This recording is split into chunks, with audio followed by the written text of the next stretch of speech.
Are you ready? How does my hair look? It looks nice. You look really pretty. Thank you. Thank you for helping me. Oh God. Don't make me laugh already. Okay.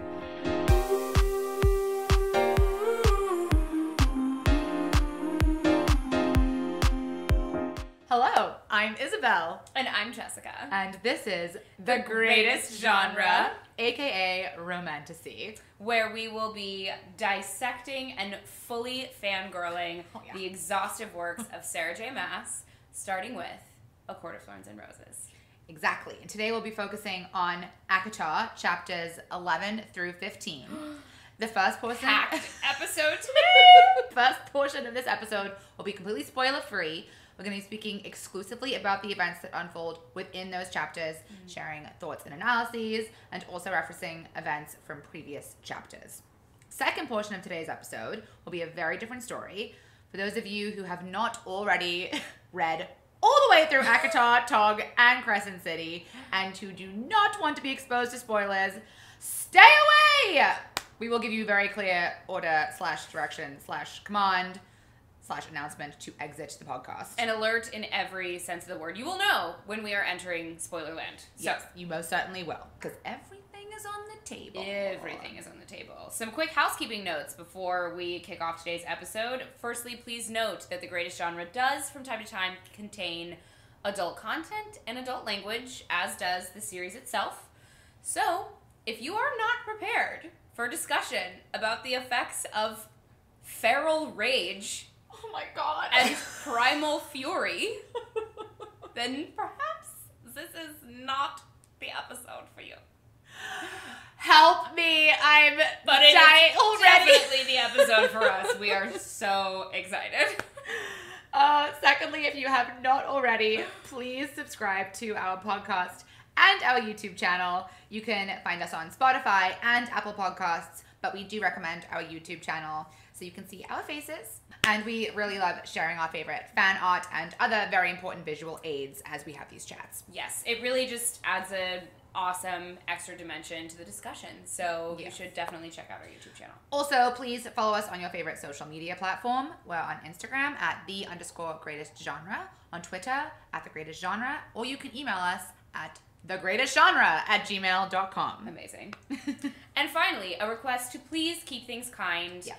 In the comments section. We love this genre, we love this community, and we can all disagree on which fae is finest while being respectful of one another's opinions. Isabel. Jessica. Are you ready? I am ready. I'm so excited. Okay. So I think it's time to return to Prithian. Oh, yes. And we left on a cliffhanger. Oh, yeah, we did. Would you like to remind us what happened at the end of chapter 10? Certainly. I certainly can. Okay. So, for those of you who maybe you've come back to us after a long absence, maybe you were traveling doing something exciting, a refresher, we left Feyre very, very shocked to see her father appearing under the moonlight, walking towards the manor of the Spring Court. SJM knows how to put a cliffhanger at the end of a chapter. Does she ever? So, let's dive in. Dive right back in. All right, tell us what happens in chapters 11 through 15. Chapter 11. Feyre doesn't spare a second or a single article of clothing that she's been given in the last few days as she races to climb out of her window and run to her father. But before she can reach him, a massive hand grabs her. It's a problem when they describe them like that. If you remember, listeners, big hands, very hot. Yes, another indicator of hotness in the Romantasy genre. So, massive hand catches her. And he reveals to her that what she was running towards was not actually her father, but actually a creature called a puka, which does not sound menacing, but it will lure you to your death by appearing as the things which you most desire. Feyre despairs and beseeches Tamlin to let her go, begging him not to force her to break her vow to her mother. And he explains to her that by remaining in Prithian, she is fulfilling her vow, and that so long as she remains there, her family is well cared for. Chapter 12. Feyre wakes up from a nightmare, and when she cannot fall back to sleep, she decides to wander the halls in pitch darkness to try and familiarize herself with the manor. It's really flawless logic from our huntress here at this time. While she is trying to map out the halls and rooms in the dark, Tamlin returns from hunting the boggy, and Feyre notices he is wounded. They go to the infirmary, where they have a moment of connection while Feyre bandages his hand. Sparks are flying left and right. We will get into this later. The next day, Feyre overhears a mysterious conversation between Tamlin and Lucien, which we will also unpack later. And then Tamlin shows Feyre to the study. In the study, Tamlin offers to help her write a letter to her family, since she is illiterate. But don't say it like that. But it's not her fault she's illiterate. I didn't say it like it was her fault. You sounded a little snide. Is she or is she not illiterate? She is, but the way you said it, I felt like was kind of mean. I was just making sure people had context. Okay. I'm sorry. Resume. So Tamlin offers her help writing this letter to her family, but Feyre refuses. Tamlin bristles at being rejected once more by Feyre and leaves in a bit of a huff, which I understand. Later on, she takes a break to wander through the study, and she comes across a mural, which we will discuss in great detail because there's a lot of important information there. Yeah. After analyzing the events depicted in this mural, she realizes that she needs to know a lot more about this land that is going to be her home. She has a lot of questions. And what does she do to go get answers to these questions? Well, tell me. She marches herself straight to Lucien's bedroom, which I think we both would have done several days earlier. Oh my god! We ride hard for Lucien. Oh my goodness. It's a problem. She finally marches herself to Lucien's bedroom, and we will discuss the sensuality of Lucien's bedchamber at a later date. But the important part here is that she succeeds in getting Lucien to tell her how to capture a Suriel, which we know from previous chapters is a creature that will tell you anything you want to know if you can catch her. So he gives her very clear instructions, and then somewhat cryptically advises her to scream if she should need help at any point. Comforting stuff. Chapter 14, Feyre sets up the trap and does capture the Suriel with relative ease. Kind of seems like the Suriel let it happen, but we can talk about that later. The Suriel tells her some very important bits of information, but their chat is cut short when suddenly the Suriel says they are not alone and that the Naga are coming, which is very menacing, actually. Yes, they sound scary. They sound very scary. Feyre moves to free the Suriel, but it is too late as 4 Naga emerge from the trees. These Naga are straight nightmare fuel. Yeah. Straight nightmare fuel. Chapter 15, excuse me. In an impressive show of bravery, Feyre manages to free the Suriel, take down one of the Naga, and scream her bloody lungs out before fleeing for her life towards the manor. She is sprinting, but the Naga catch up with her, and she's eventually surrounded. She tries to fight them off, manages to wound another one, but eventually winds up pinned to the ground. And as she prepares for death, there is so dramatic. A roar. Oh, God. And Tamlin bursts onto the scene and saves her. And this is where we get the aforementioned feral rage and primal fury, in case anybody was wondering. A lot of that when Tam saves Feyre from the Naga. He saves her, he slays the Naga, all of them. And then he gently approaches her. So gently. Realizes that she is hurt, heals her with his magic. And if that wasn't enough, he removes his tunic. How dare he? And gives it to her. He helps her to her feet, and they make their way home. And that is the end of chapter 15. Wow. So much happens in these chapters. Oh my god, we have so much to talk about. I'm so excited. I think my blood pressure just went up a little bit. I mean, the Naga are scary. They are, and Tamlin is very hot when he saves her. So I think we should talk about Tamlin and Feyre, actually. Yes, I agree. This is a big 5 chapters for them. Yeah, and definitely major milestones are met. Forward progress for the first time exactly. for these two. And their kind of, dare we say, relationship? I don't know. So, I feel like Feyre kind of has a shift in momentum. This happens directly after Tamlin stops her from going off to the puka, which I can't really say with it. We will discuss that momentarily. But she kind of has a shift in momentum here. Like, she's gone from being hell-bent on getting back home, thinking that she is the not... only thought in her mind is escape. Exactly. Thinking that she is not fulfilling her vow that she made to her mother. And every single decision, every single thought that's in her head, when you reread this, literally every single line that she has is basically, how can I escape from Prithian? How can I do this? How can I get back to my family? And then Tamlin kind of drops this bomb, and he says, you are fulfilling your vow by staying away. They're better taken care of now than they ever were when you were caring for them. And I think this is tough for Feyre to hear, right? Because it's like, on one hand, she's relieved because... Yeah, she's freed in a way. And then she's also immediately feels so empty because all that she's had, her sole purpose in life was this vow and keeping her family alive. And now with this sort of moment of clarity from Tamlin, it's like she can't even enjoy the freedom that she has achieved because she just immediately feels like now she has nothing.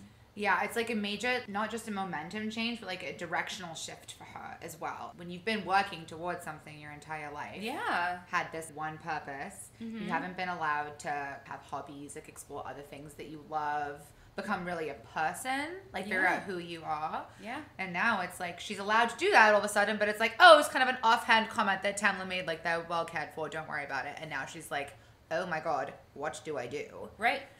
That's a really big moment that happens at the beginning of these 5 chapters, and I think that's kind of what allows some of the other thoughts to maybe start kind of creeping into her head to do with... Absolutely, because she's no longer 24/7 thinking somebody's going to eat her. But yeah, no, I thought it was a really rich mix of emotions there for Feyre. And I also thought it was kind of the first time we see Tamlin have a little bit of compassion. Yeah, I for agree. her. It's not so much that he's just trying to tell her what she wants to hear. He genuinely doesn't want her to feel this guilt anymore. Yeah. He's trying to assure her that she is doing the right thing and that her family is okay. He's not just blowing smoke up her ass because he's tired of being worried that she's going to run away. Yeah. Which I think is important, and I think she feels that from him in that moment. He's genuinely trying to point something out to her that is going to give her some peace. I think it's ironic that the first time he's not trying to flirt, he actually ends up making connection with her. Well, isn't that the way it always goes? It is. It's so lovely. So, yes, forward progress. You know what it is? Each of their walls have kind of come down here for the first time. They have just this brief moment. Because Chapter 11 is their first emotional milestone with each other. 100%. Because Feyre finally opens up about how much this vow means to her. She says, it's my whole life. This is the only thing that matters to me. Yeah. And it finally kind of clicks with Tamlin why she's been so desperate to go back. Because, he's been like, what do you want to go back to? Your hovel? Yeah, which is not very nice. But he does make an effort to not say that. But now he gets it, you know, and now she actually trusts and believes him that her family is cared for. You know, because he's said that before, and she hasn't accepted it, but in this moment she does. So we also meet a new creature. Yeah, this Puka. We just need to take a minute. To me, I'm sorry, Puka is like, it's the small dog from Anastasia. Puka. For me, it's like Luke's puka shells from the OC around his neck. That's what I think of. I just want to know, does Welcome to the OC, bitch. Does SJM have like a background in some kind of other language? Like, where is she finding these names? I don't know, but Puka does not strike fear into my heart. Neither does Boggy. And by the way, we have confirmed, there was a brief moment when we thought we were saying it wrong, and it was actually my Bog. audiobook was gaslighting me and pronouncing it Bog. And it really gave me a crisis because I was like, Isabel, we've been saying it wrong. Oh my god. But we have consulted the Wiki, internet. you know, Reddit, fandoms, and the general consensus from the Sarah J. Maas community is that it is pronounced Boggy. But again, so we're feeling fairly confident, but if you have insider information, we would love to hear it. Not striking fear in the hearts of men. Yeah. Puka, Boggy. These do not sound like menacing creatures. The Suriel, at least, sounds mysterious. That sounds like something that is shrouded in mystery. Yeah. Maybe a little spooky, but not menacing. You know, not malicious or insidious. Yeah, I agree with that. And also that's because of what we find out about the cereal in chapter 14. Oh, yes. All in good time. All in good time. After this little nighttime run-in with Tamlin. We also love a nighttime run-in. It's the moonlight. You go down for a glass of water. I can't sleep. Oh, we meet in the kitchen. Oh, my God. What are we going to do? What do we do now, trapped in this intimate moment with one another? SJM knows exactly what she's doing. Yes, she does. And she does it very well. Remember that Feyre actually had not yet gone to bed because she was waiting up for Tamlin. So she goes upstairs, tries to go to sleep. Mm-hmm. She has a horrible nightmare. She wakes up from this nightmare and can't go back to sleep. So she's wandering around in the dark, trying to make a map. Which we have some notes.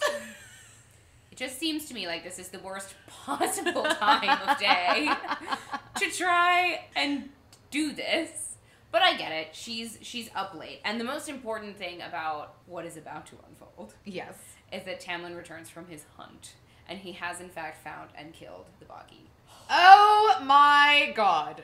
So this is when the infirmary scene happens. The bandaging. It's a problem. The bandaging. Oh my goodness. We live for this trope. It's one of the best ones.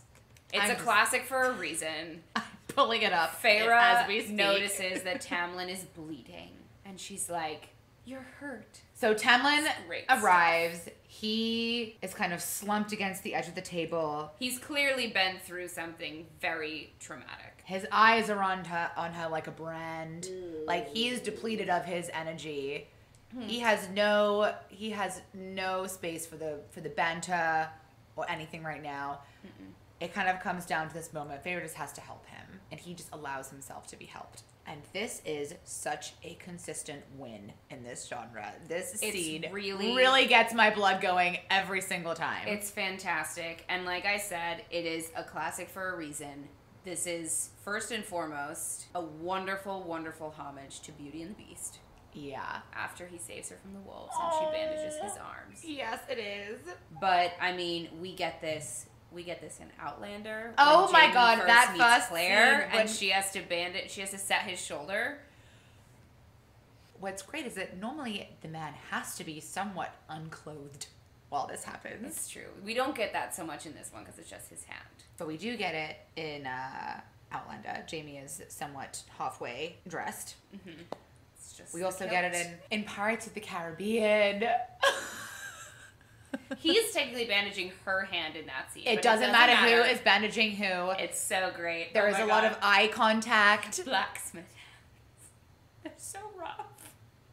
Okay, and you and I disagree on this too. Okay, so maybe you guys can email us because this is where Jessica and I really diverge. Are you about to come for Will Turner? No, you don't think that calloused hands are hot. Oh, no. This is a quote from Jessica in the office the other day when I brought this up. I was like, oh my God, I have another indicator of hotness in a fantasy novel. Yeah. It's calloused hands. I didn't say and she that was they like, weren't hot. I said it wasn't an indicator of total, like, whole package hotness.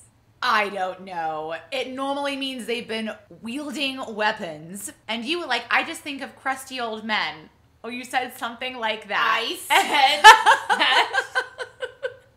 And I feel really strongly that you're incorrect. Okay, all I meant to imply was that you can have calloused hands and not be hot. Well, I am saying, like, what if the blacksmith, like, think about Robert Baratheon, Bobby B. He definitely had calloused hands from wielding his hammer all the time, and he is not hot. But do you know how I bet George R. R. Martin didn't describe him as having calloused hands? Because it is only used as a descriptor when you are talking. Breastplate stretcher.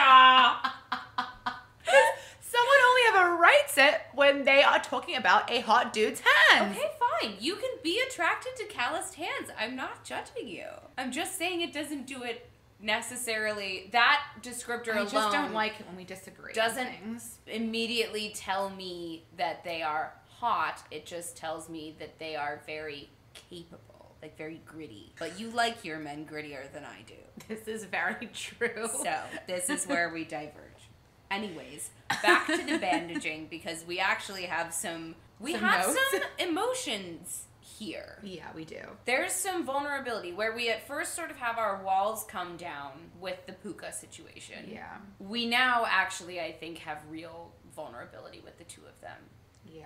Because Tamlin pays her a compliment, and not about her hair being clean. He actually notices and is very impressed and has a clear amount of real respect for skills that have been very important to her. You know, he's very impressed by the things that she has taught herself, and that's something that carries weight for her, because it's the things that her sisters and the rest of her family never acknowledged and never appreciated.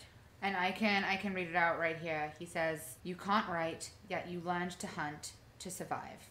How? I paused with my foot on the threshold. That's what happens when you're responsible for lives other than your own, isn't it? You do what you have to do." He was still sitting on the table. And then he says, "You aren't what I expected for a human." And there is just a lot of charged energy here. The sexual tension is... You could cut it with a knife. With a knife. That is all. That's not necessarily a trope, because it's just sort of one line. Mm-hmm. But that line in Romantasy, "You aren't what I expected," we're off to the races. Oh, yeah. You already know it's game on. It's happening. It's this scene here, this theoretical moment in every Romantasy book where for me, this is when it starts. I've been reading for 12 chapters. This is the starting line for me. I think that's why it was so exciting for us to kind of like reread the first 10 chapters, because you see things on Book Talk and on Instagram, and you're like looking for when like that story between those two people begins. But when you're rereading it, there's like a lot of rich stuff that goes. Oh, I speed through it because I'm waiting for this moment. But you and I already, and as those of you who listened to the spoiler sections of previous episodes, you and I already picked up on so much stuff that is in those first 10 chapters that we never there's not a single scene in her books that exists with no purpose to it. Yeah. Which is, in my opinion, the mark of a really wonderful writer. There's no such thing as fluff. Except for the asparagus and the peas on the table. Oh no, I forgot about the asparagus. Why did you have to remind me? So the next morning, Feyre is skulking around in the daylight as opposed to the moonlight. And she does a little bit of eavesdropping. Oh yes, well she's intending to go look at the artwork on the walls. She is, and for the first moment, and again I think this is an effect of this shift in momentum. She's no longer focusing on escape. She's actually starting to let herself take in her surroundings. So she's wandering the halls looking at the beautiful art. And just a very quick note on that. Oftentimes when Feyre is talking about painting in her head, she chastises herself, but it's always with Nesta's voice, which is very interesting. Yes. Whenever she starts to feel shame about something, it's Nesta's voice she hears in her head, which is, I think, a really subtle, but I think very effective way for SJM to really make us understand how deeply affected Feyre has been by the verbal and kind of psychological abuse that she has lived with every day for the last 8 years. And it's kind of an interesting and subtle way of character building people who aren't actually on the page. Right. Nesta's no longer a part of our day-to-day story, but she's still very present. She is. I would say more so than Elaine, and her father a little bit, and her mother definitely. When we were talking about the vow, that kind of doesn't fizzle. It's definitely still mentioned, but once she's released of that duty, she holds on to that last. But Nesta is still very much in her head a lot. Very much in her head, yeah. And she's lost in all of these thoughts as she's wandering until she stumbles upon a certain open door. Yes! A conversation between a certain redhead male and a golden-head male with green eyes and a strong jaw. Both masked. Both masked. God, I forgot. I keep forgetting about the mask. This is such a problem for me. I kind of like it. I know you do. It's mysterious. I know. We overhear, and by we I mean Feyre, overhear a conversation happening between Tamlin and Lucian. They are disagreeing on something. And before we go any further, I'm going to open the wine. Just top me up a little bit. Okay. Feyre overhears Tamlin and Lucien discussing something. They are clearly having some sort of disagreement. Yes, trouble in paradise. Lucien starts off this argument, or she overhears starting it, by the cauldron, Tam. By the cauldron. Not the cauldron. This is fine because we get the cauldron's history in a little bit, but this just never fails to make me laugh when anyone says by the cauldron. Yeah. Or from the bottomless depths of the cauldron. What in the bottomless depths of the cauldron? Yes. Anyway, cauldron exclamations. Clearly, Lucien is angry at Tamlin about something. Tamlin is saying that... It's like they're having a lover's spat. A little bit of a lover's quarrel. Tamlin is saying that something was a mistake from the start. He's clearly talking about something to do with humans, since he says, I can't stomach it, not after what my father did to their kind, to their lands. I won't follow in his footsteps. So back off. And then Lucien retaliates by saying, back off while you seal our fates and ruin everything. I stayed with you out of hope, not to watch you stumble. For someone with a heart of stone, yours is certainly soft these days. What a riddle. He's pissed. Sealing off fates is no... Ruining everything? Yeah, so it's clearly something big is going on here that Feyre, for the first time, I think her antenna kind of goes up for the first time here. That there is more to this than just her circumstance. And this is also interesting because this is the first time we've seen this dynamic between Lucien and Tamlin. It's been very much banter up until this point. Very clearly, Tamlin is the one who is in charge. He is the lord of whatever lands we are in. But there has always been like a friendly banter between them. Whereas this is the first time that... Or at least a very clear hierarchy. We've certainly never... You know, we saw him sort of snap at Lucien at the dinner table once or twice. But it's all in Lucien good very fun, quickly, kind of. you know, fell in line. And this is very different because I think Lucien's tone here is not one of respect. This is a friend... calling you on your bullshit. Right. And this is the first time that Lucien doesn't just kind of fall into line and he exposes his teeth. Yeah, he's pushing back and he's angry about something. And then Tamlin gets dangerously quiet, which is... Oh my god, we hate it when they go dangerously quiet. Do we? I mean... No. No. But this is the first indication in this chapter that something bigger is going on here than what it appears to be. Yes. And then Feyre accidentally gets caught, which is hilarious. And super embarrassing when you've been caught really red-handed. Tough stuff. Really tough stuff. And she covers it up. By saying, I don't want to go for a ride. Yeah. Yeah, it's just not great. And then she gets rejected. There's really no way out of that. But valiant effort. Yeah, no, she did her best.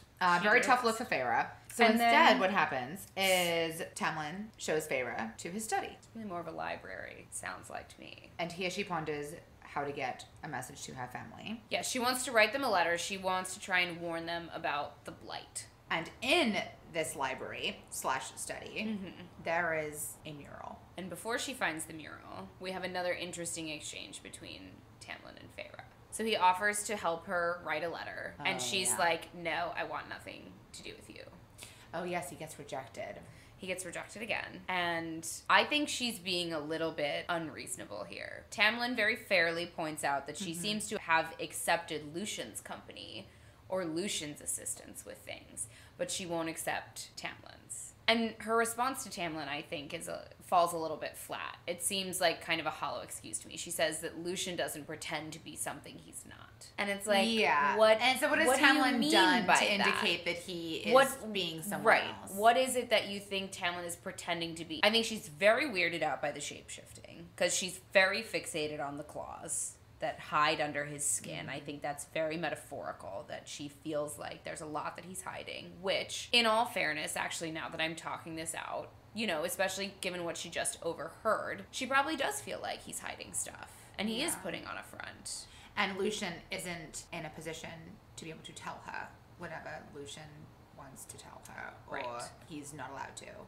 Yeah. Tamlin is clearly the one making the rules in this situation. And is this where we get the line, eventually where Tamlin asks her if anyone's ever taken care of her. Yes, this is where we get that line. Okay. And I do love that line. Swoon. Swoon. Fan self. Mm-hmm. Also, something I noticed in this chapter when I was rereading it was the way she's speaking about, and I wonder if my sisters would even care if I sent this letter. It's kind of another testament to they didn't seem to care about her, and she is still so loyal to them. It makes me sad. It does make me sad. I think it shows her heart. I think she's just led a very sad life. She's not giving up on them. These chapters are kind of that stepping stone to in later chapters where she starts to actually experience happiness.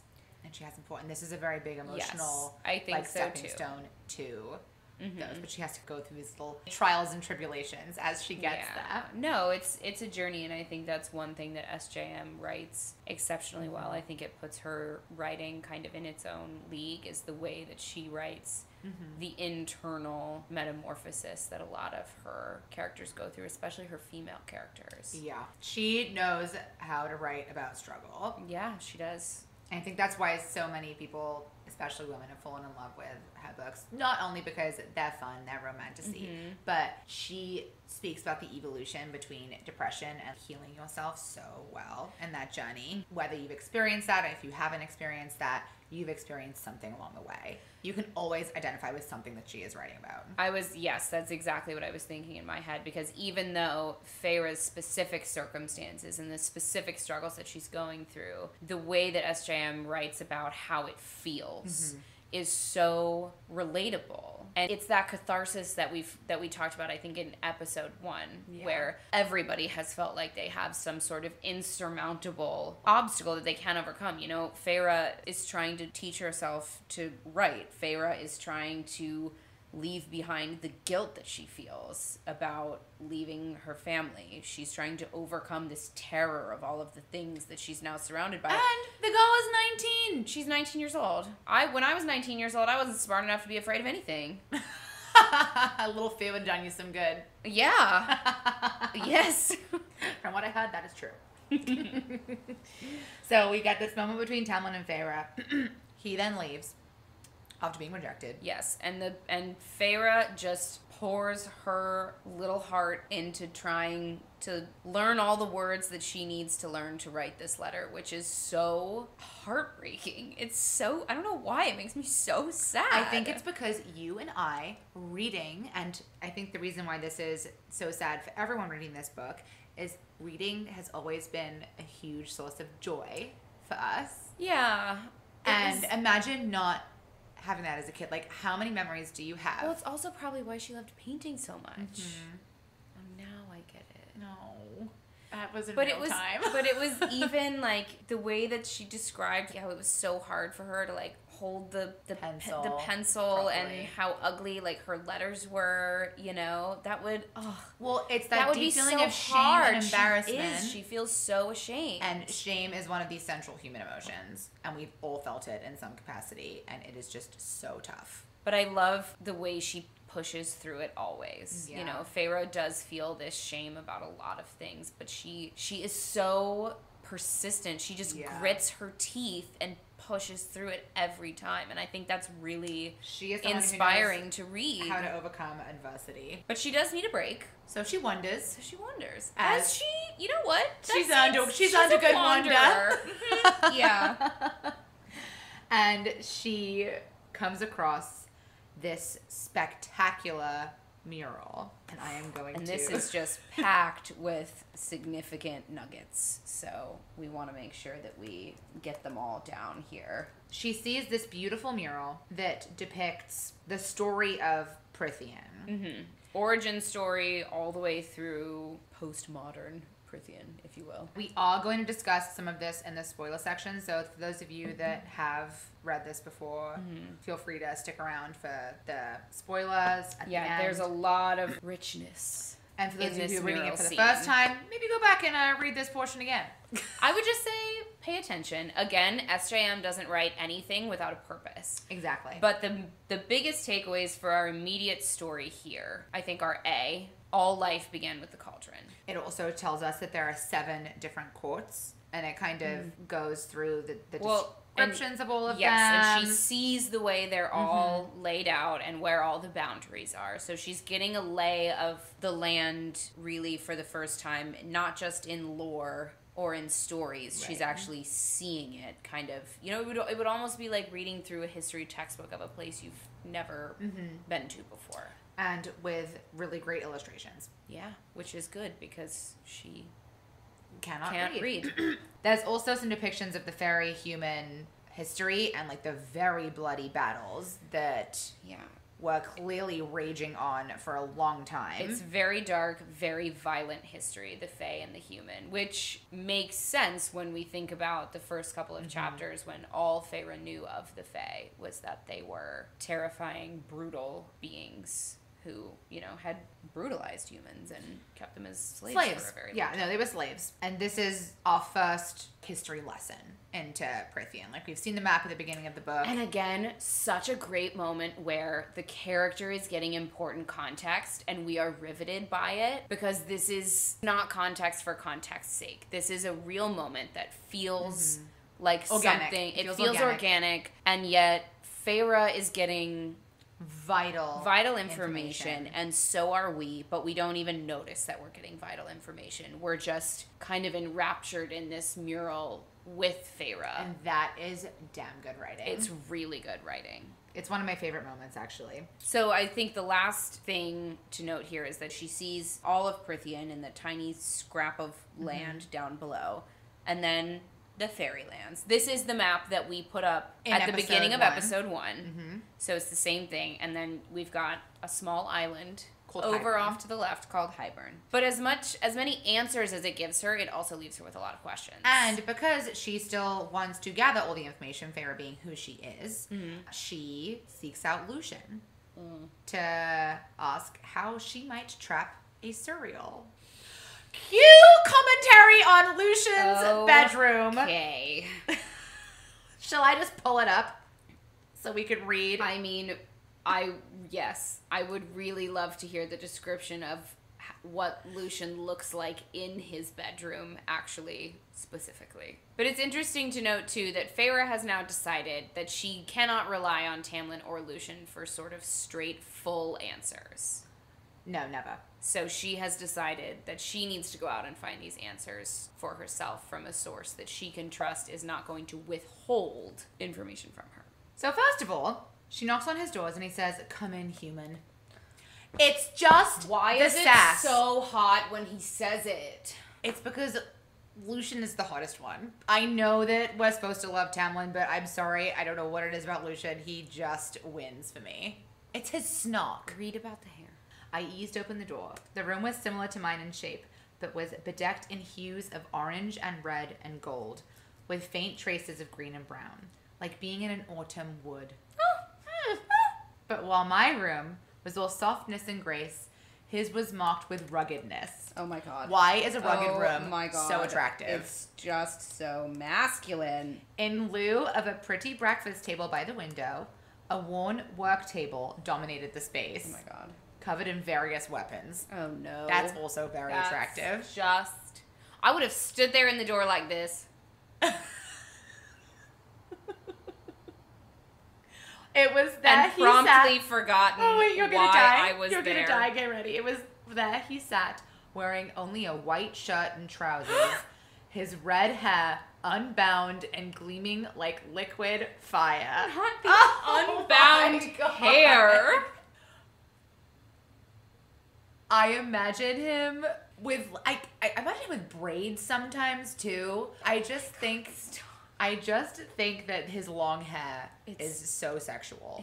It is. It's a problem. Tamlin's court-trained emissary, but a warrior in his own right. I would pay big money to watch Lucian fight something. So now we discussed Lucian's bedroom. Anyways, so this is actually a very funny exchange, and I love the way SJM wrote it, where Feyre's like, hypothetically, if I was to do this thing, I think she actually says, if I were a Suriel, How would you capture me? And Lucian immediately knows what Lucian she's is getting savvy. at. But he just immediately plays along and he humors her in this whole hypothetical situation. Smirking at her the entire time. The banter is 10 out of 10. I have no notes. No notes for this scene whatsoever. It's amazing. Feyre walks away with a plan involving a freshly slaughtered chicken or two. One very important note, though, Lucian does tell Feyre to scream. He says, if you were to do this tomorrow afternoon, I might be nearby enough to come offer some assistance if somebody were to scream. And she says... And just never breaking the act. You know what it is? He commits to the character. And the bit. Feyre goes to the woods with her chickens. Chicken carcasses. And I think it's so funny she says some very perplexed kitchen staff.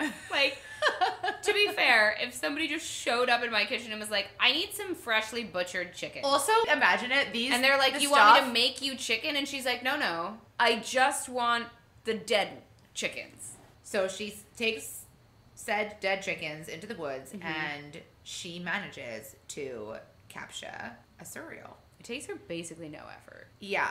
From whatever she makes from the snare how in like everyone was talking about 2 it, seconds. I thought it was gonna be like. And then to be fair, she does have to sit around and wait for a long time. She has snacks. She'll be alright. She has good snacks. Yeah, which is worth mentioning. Apples and cheese, fantastic.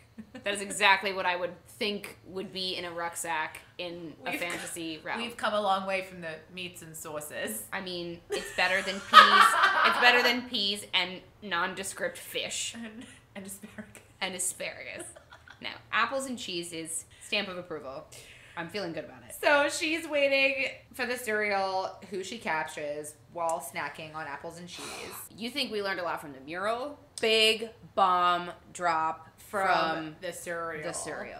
Who is positively gleeful, by the way, at being captured by a human. We are also going to throw up our favorite fan art of the cereal. This is by artworks by Rokii. Again, we love artworks by Rokii, clearly. We'll post a few more. Well, we will repost, I guess is a better word, on our social channels because there's so much incredible fan art out there and we have so many artists that we love. But this is one that we both really just immediately looked at and we were like, wow. Yeah, seriously. It's like it just jumped to life right off the page. So the cereal gives us a couple of important pieces of information. First of all, the cereal tells Feyre that he is older than Prithian, older than the bones of the world. Where do they come from? We have no idea. He says so is he like the original cereal? There are only a finite number of them. Right. Because they don't reproduce. Right. Exactly. Okay. So they're very rare. And we do know that there are more than very one. Difficult to capture. So, yeah, allegedly. Allegedly. Although I'm just going to say it. This isn't even a spoiler. Because I thought about it reading it this time. I was like, I think he let this happen. Caught. I do. Because they're so mysterious. There are so few of them. I'll allow it. I like that. If he really is older than the bones of the earth and has all this wisdom, there's no way he accidentally walked into a snare because he found 2 slaughtered chickens just on the mysteriously, like they dropped out of the sky. No, so anyway, I like your notes. I actually agree with you. And it's not. I think this is an Easter egg that SJM has laid out here for us. I think there is more here because the cereal is positively gleeful. Yeah, when he sees that it's a human who's captured him. It's humanoid. It's described as being very, very tall. Very thin, sort of like a Dementor. Once Feyre starts talking to the cereal, it isn't scary at all. No. But I agree it doesn't have that menacing, it doesn't have a sinister feel to it. Exactly. Not like the Boggy, because when the Boggy came around, everything was cold. Yes. Right? And there was that sense of it's almost malice. like SJM drew inspiration from a number of different there's stories. that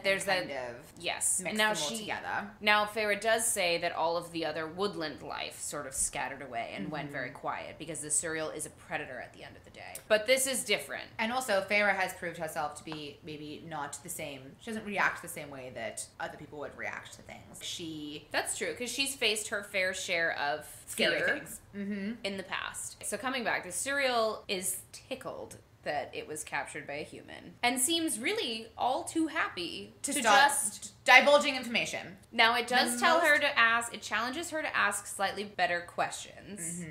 But the biggest nugget of truth that Right off the the serial divulges: stay with the High Lord, human, the serial said. That's all you can do. You will be safe. Do not interfere. Do not go looking for answers after today, or you will be devoured by the shadow over Prithian. He will shield you from it, so stay close to him, and all will be righted. He also reveals that Tamlin is the High Lord of the Spring Court. And that was a big nugget of truth that Feyre was not expecting. So you know what? I'm just going to ask you. Also, but can I just say, Tamlin was hiding something. We were all like, we were on Tamlin's side, and Feyre's like... You seriously didn't know? But Feyre... This is another one of those moments where I was about to be like, oh, shocking. Duh. But another theme in the romantasy genre is that our main heroines... Sometimes they miss what is sort of right in front of their noses. Fair enough. Feyre is excellent at finding the exits and figuring out her escape plans. When survival is involved, yes. Where maybe some in your corner. Context clues about social dynamics. Yeah, or like flirtatious dynamics. We think a lot more of noticing Tamlin's muscles and such. Or trying very hard not to notice Tamlin in general. Wondering why she's worried about him. Like, my girl. We know. You have a crush. Oh my god, she has a big crush. She has a crush on Tamlin. She has such a crush on Tamlin. I don't know how she doesn't have a crush on Lucian, but... The third and another very important piece of information that the serial gives us is that we get our first mention of Hybern. And now we saw Hybern was that little island kingdom. If you're looking at the map, it is to the left. / its island. If you're looking... If you were to hold it up next to a map of the UK. The United Kingdom. It's island in Northern Ireland. That's Hybern. And we do get our first mention of this.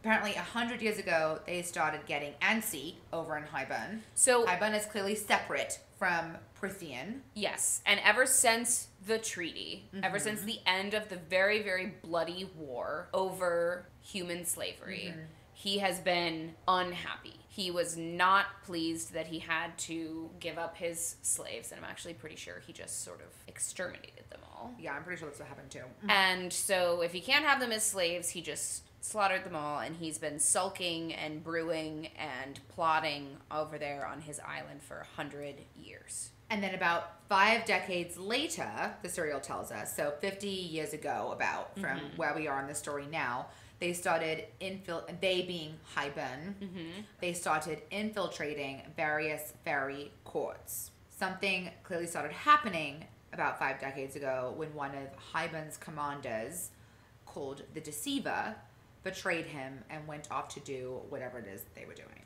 So he sent his spies into Prithian. Then the Deceiver went rogue. That timeline seems to line up very closely with the timeline of the history of this blight. That we still don't know a lot about. Right. All we know is that it started about 50 years ago. Yes. So Serial spills some serious tea. Probably would have spilled more if it wasn't for some very, very scary creatures that come to kill them. The Naga are, in my opinion, the perfect evil creature. And finally, with a name that befits them. It actually sounds scary. Because the second I heard him say the Naga, I was like, ooh.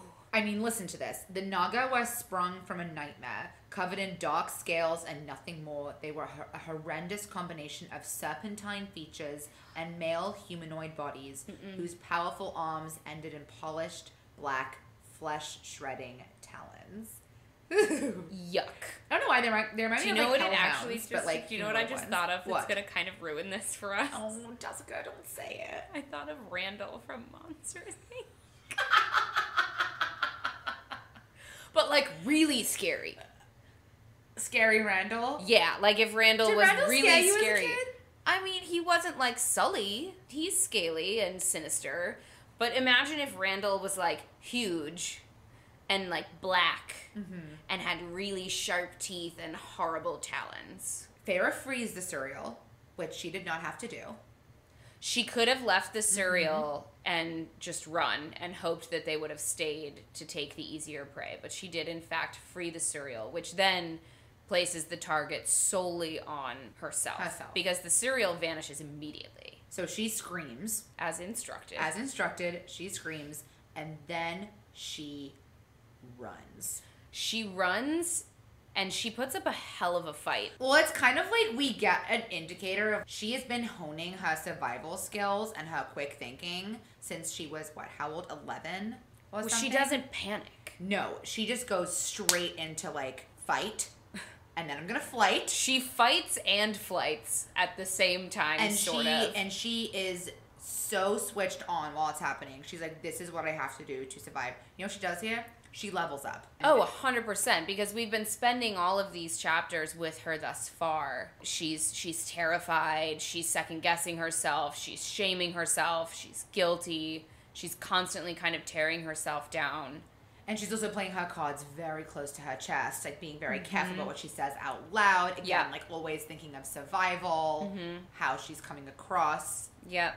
And all of a sudden in this scene, I feel like we really see everything that she is capable of. She's not afraid. I mean, she is afraid, but she's not trapped by that fear. And she's not paralyzed by that fear. She's like, fine, if these things are going to eat me, if these things are going to take me down, then I'm going to take at least one of them down with me. Oh, yeah. And she does kill one. She's running through thorns. Things are slashing at her face. She careens through a thicket as thorns rip at her cheeks. She's getting torn up here.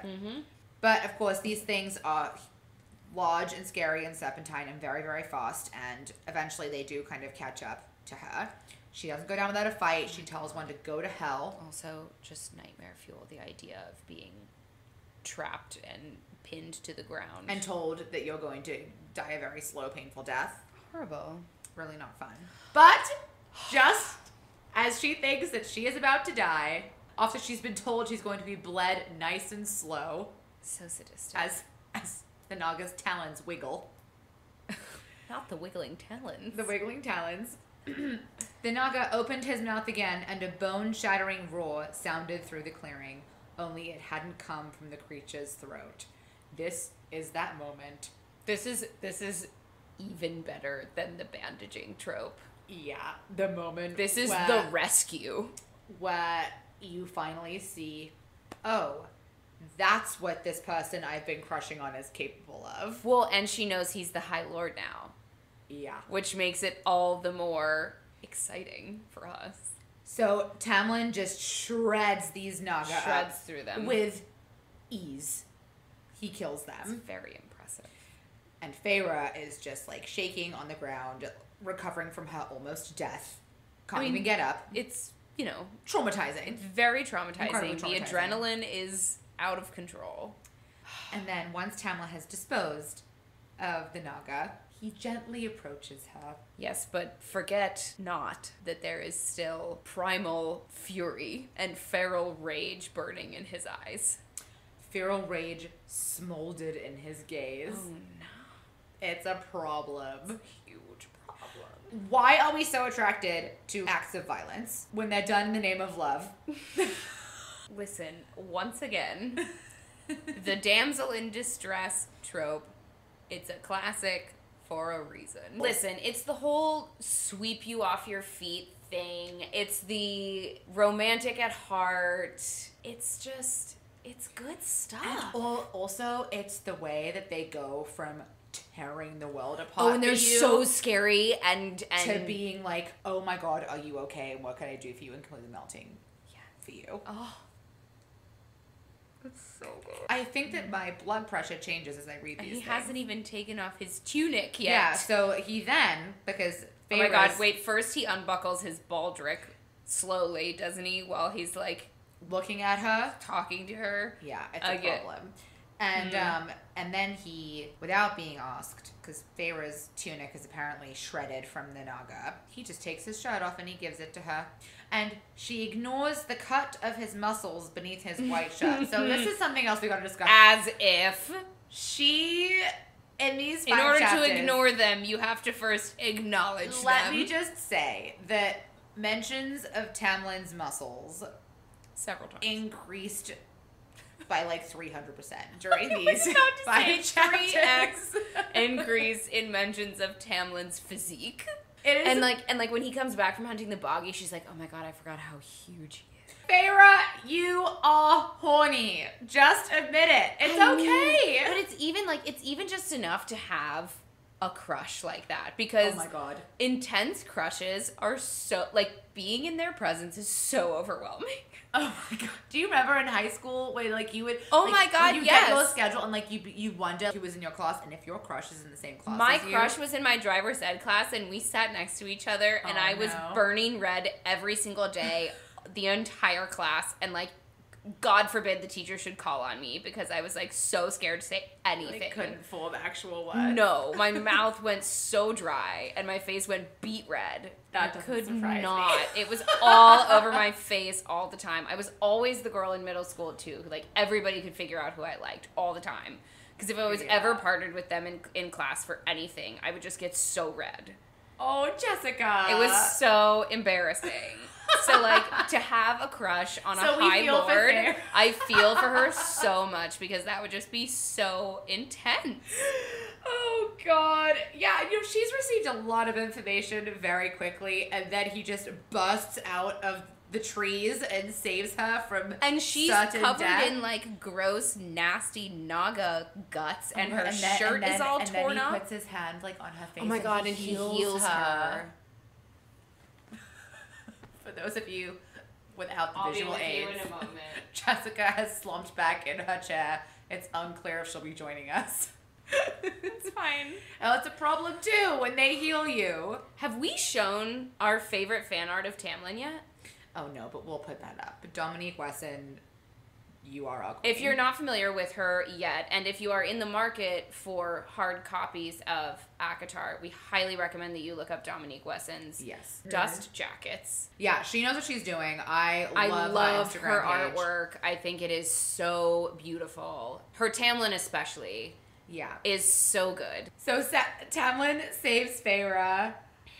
And we're not noticing his muscles. Like, at all. And we're really not flustered by the fact that he's given her his tunic. And everything is just fine. Walking around shirtless. Everything is chill. And they're just going to go home together. Doesn't he say, let's go home? He says something along those lines. I think he says, let's go home. Yeah, like, it's he says, their let's go home. And then our chapters end.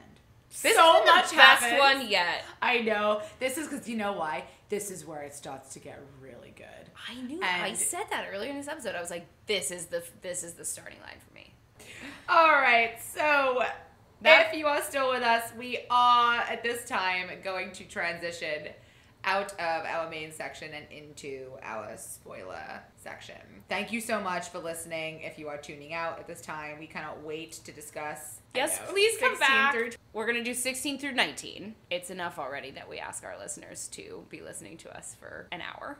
So, lots more wonderful content to come. Thank you so much. We are now entering spoiler land. Tune out! We are entering spoiler land. Spoilers for ACOTAR. Spoilers for Throne of Glass. Spoilers for Crescent City. If you do not want the spoilers, please, please, please, please protect yourself. Exit now, and we will see you very soon. All right. We are now in the spoiler section. Yes. We can relax a little bit. We don't have to hold our tongue. I think this is going to be an efficient spoiler section. Yeah, we took a look at the clock and we were like, oh, we're doing this a while. Well, we just had so much great content to cover in the non-spoiler section that I think there's just a couple of extra nuggets. A few of our favorite Easter eggs, if you will. I guess I don't even know if I would call them Easter eggs so much as things that stood out while rereading. Things that just hit different now, knowing what we know. It makes the scenes a little bit richer. Like, for example, this first, right at the beginning, after the encounter with the non-menacing Puka, when Feyre asked Tamlin if he was trained as a warrior, and he says yes. He spent his youth on the border with his father's war bands, and we know. Yes, and he says running these lands was not supposed to fall to me. Right. And he seems really upset when he says this. Yes, it's clearly something that really, really weighs on him, and Feyre thinks it's and just... so much so that she doesn't actually want to follow up with him, because she's like, wow, this looks like really personal. And she just initially thinks of like, oh, wow, yeah, he has this burden that was never supposed to be his. But it was really cool to read it back and know that what he's carrying is so much more than that, because there is this huge piece of history with him and Rhys. Because when he was training as a warrior and growing up, it was with the Illyrians, and he was with Rhys, and they were all were brothers. And knowing how horribly that all and how taut that relationship apart, now is, and he's carrying that weight, and there's just so much that Feyre doesn't know, but we now know. So reading that back, I felt for him, because how do you explain that to a mortal person who has only lived 19 years? And how do you explain who is still figuring out who she is, right, still is on such a one-track mind? Yeah.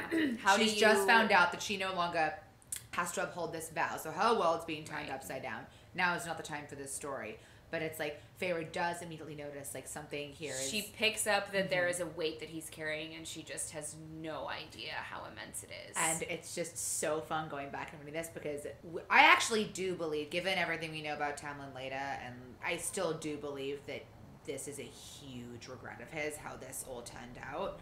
Oh, like, absolutely. I still think there is part of this story that we as readers don't fully know yet, even having read everything that she's written. I hope you're right. I really hope you're right. I mean, I'm here for the Tamlin redemption arc. And the reason I feel that way is because I've tried to reread this piece of Tamlin's and Rhys's history, and I still don't fully understand it. Like, I feel that is something that because is you're not... just like, how did it get here? And I know that their fathers played a big role in it, but it still seems... I agree with you. I don't have clarity. I agree with you. There is and still... it's shrouded in some kind of There mystery. is still a piece of it where I'm like, that doesn't make sense, though. Yes. And if I know anything about female intuition, it's that when something doesn't make sense to us, it's because we don't have the full picture. Exactly. We can always tell when there's a piece missing from the big picture. So I hope you're right. I hope we get a little bit more about that history, because it's rich. It is really rich, and it was cool to see it. You know, when you read it for the first time, you have no way of picking up on that. Literally just swept it under the rug. But when you read it back, it's very cool to know that that's what he's thinking about. And I had another moment early on in these chapters in the study. It's after the infirmary, so it's after he's made this comment to Feyre about running these lands was never supposed to fall to me. She starts to think to herself that they actually have a little bit in common, because she's the youngest of her family. Their survival was never supposed to fall to her. Yeah. And she feels like all of a sudden they have this sort of shared burden that they've been thrust into. It's really interesting when he leaves the study, she kind of chastises herself like she does. And she's like, oh, I'm so foolish to think he would have ever seen me, as an equal, that he would have ever seen me in this way. Yeah. And I realized this is potentially, I think, one of Tamlin's biggest missteps, because I think she's right, like she identifies that correctly. They do have this in common, but Tamlin either misses it or chooses not to acknowledge it. Yeah. Whereas Rhys does see that in her. And he does respect that about her. And he lets her see all of the weight that he's been carrying around, and the way that he took the survival of his chosen family onto his shoulders, the way that she took the survival of her biological family onto her shoulders. Yeah. It's through that connection that they really form this respect. They're on the same They're plateau. equals because they're mates. And seriously, I was reading it and I was like, wow, this is a moment where Tamlin could have seen her as an equal. And we know about mates is that they are each other's perfect equal. They might not be in exactly the same way. No, but they see and recognize and respect in each other this similar struggle and responsibility that they've had to bear. In different ways. And Tamlin just never saw that. He never saw that in her. He puts his own struggles first. And Feyre saw it in him, and so it was tough for me, because I find myself rooting for Tamlin as I read this book. You're like, come on, dude. And it's one of those things where it was a missed opportunity, because she sees that, and she would have been willing to explore that, but he couldn't open his eyes or his heart. Oh, Jess, I love that. To that connection with her. Yeah, No, it was it's a something really that important struck me observation. as I was rereading it, that it could have been, and I think that's why it feels so real, because there was so much potential between Farah and Tamlin. Oh, absolutely. And he just didn't. I mean, she wrote a whole book about it. Yeah. Very tough stuff. Then we go to the mural. Want him to have a redemption. I know, we all want, well, we actually, that's not true. We don't all That's want a one. divisive topic. It really is. And it is something that, once again, wherever you fall on this spectrum of feelings for Tamlin is totally valid. And worthy of respect. I personally would love to see him get a redemption arc. Me too. And a happy ending. Me too. That is also why I read these books sometimes. There is goodness in him. And I think another thing that SJM does a really good job of is she doesn't write the archetypal hero. Good guy, bad guy. Pure, well, some of her characters are pure evil. And but some of her main heroines and heroes are very fractured people. They are very complicated. Complex. They're very complex. I'm sorry. Look at Nesta. She's a bitch. She's my favorite character. And you have to allow them space for growth. Mm-hmm. You know, a character who has just always done the right thing from the beginning is very boring. I agree. The third little nugget we wanted to call out was this mural. And this is something that we are going to be coming back to. We found a theory. It's at Emily's Theories on TikTok. Yes, at Emily's Theories on TikTok. We will be linking to it in the caption of our video on YouTube. We will also be linking to it on our social channels. It is an incredibly well thought out theory. I've pored over this theory. I'm obsessed with it. We're going to go over it in phases as we learn more about the cauldron. Read us the description. A mighty black cauldron held by glowing, slender female hands in a starry, endless night. Those hands tipped it over, golden, sparkling liquid pouring out over the lip. No, not sparkling, but effervescent. With small symbols, perhaps of some ancient fairy language, whatever was written there, whatever it was, the contents of the cauldron were dumped into the void below, pooling on the earth to form our world. So the main things we just want to call out from, and we will continue to reference this as the relevant points come up throughout the series. And again, a very, very well-formed, intricate theory that there's a lot to it. So I just want to jump a little bit into this very first piece of it, which is the theory goes that these slender female hands that tip over the cauldron are in fact the hands of Aelin Ashriver Gallanthinius, the Queen of Terrasen. Oh my god. Can I just tell you how much I need this theory to be true? I know. Because she's your absolute favorite. I need this theory to be true. I need Aelin Well, because it would explain why. Okay, so the theory is... Because their other sort of deity is the mother. But I think most importantly, if this entire world comes from the cauldron, the power of the cauldron created this world, the power is described in the same way that Aelin's powers are described. And she loses. She gave all of her power. She poured all of her power into forging the word gate. Yes. And there were three stones, and there are 3 legs on the cauldron, and there's lots of other tidbits to this that we're gonna get into, but the other thing that really stood out to me here was small symbols, perhaps of some ancient fairy language. If this doesn't scream word marks to you, you haven't read Throne of Glass. And you should read Throne of Glass. And you should read Throne of Glass. You should run, not walk, to your bookstore or on Amazon and read Throne of Glass, because that is a wild ride. That is immediately what this made me think of. And again, because we know that SJM doesn't put little details in here like this for no reason. I don't believe in coincidences to begin with, and I definitely don't believe in coincidence when I'm reading a Sarah J. Maas book. Yeah, because even the tiniest details...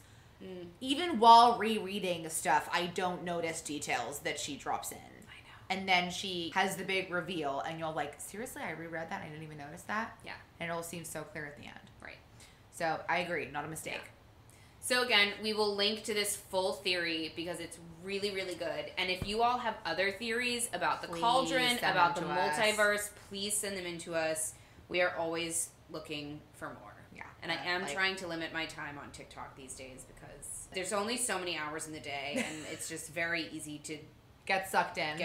So, yeah, but the long and short of it is that we think that Aelin might have created Prithian by accident. I really want this to be true. I need all three of our heroines to be in the same room together. Yeah. We're so close.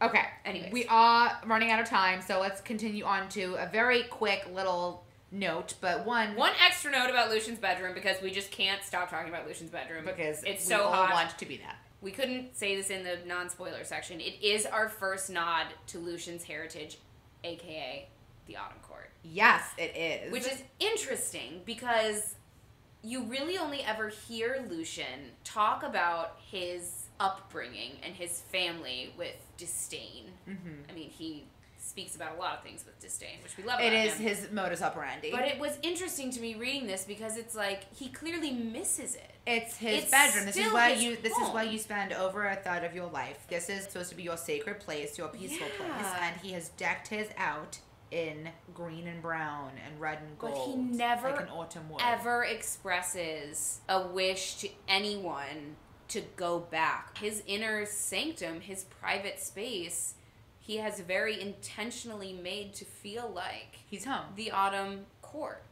And it makes me wonder. And it also makes you think, where does he really think his home is? Yes, it makes me wonder if he does want to go back, because he never says that. No, never. But we do know that he feels like he doesn't really have a home, which is tough. And which is sad. So maybe this is just there is definitely more to Lucian than meets the eye. A small way for him to feel like he does have some sort of home, even if it's just in his room. And then finally, we will finish our spoiler section with this little tidbit. Everybody who's read everyone's favorite ACOTAR, moment from everyone's favorite character. The cereal spilling all of the tea all of the time. Such a loves pot the drama. Stirrer. The cereal loves the drama. When the cereal says, "Stay with the High Lord." SJM, you dog. I don't even think that needs to be. I don't think we need to talk about it. I have no notes. Genius. Those are my notes. Utter genius. Utter genius. We love the cereal. Thank you all, everyone, for joining us. This has been my favorite episode so far. Mine too. And we love all of you for sticking with us and being a part of this with us. These books really would not be what they are, I don't think, without the community that surrounds them and the love that we all have for them. So thank you all. We will be back very soon with episode 4 of A Court of Thorns and Roses. And a reminder to please follow us on Instagram at _greatestgenre, on Twitter at greatestgenre, and you can email us at thegreatestgenre@gmail.com. We would love to hear all of your thoughts and opinions and feedback. Send us your favorite fictional fairy boyfriend. We can debate later on. We'll see you guys next time. See you soon. Bye.